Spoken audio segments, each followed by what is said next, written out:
अस्सलाम वालेकुम नाज़रीन, सिंध ऑनलाइन टीवी में भलीकार आवां इमरान मलिक शामिल कयूं था हिन वक्त जूं ख़बरूं।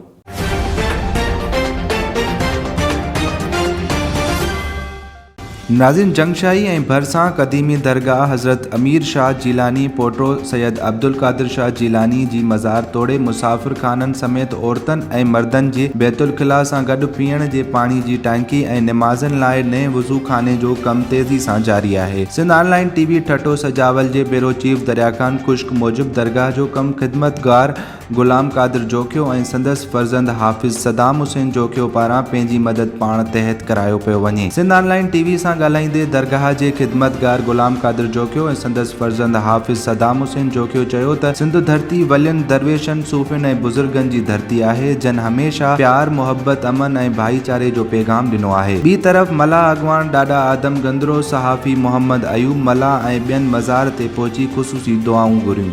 वधीक ख़बरुनि ऐं अपडेट्स जे लाइ ॾिसंदा रहो सिंध ऑनलाइन टीवी।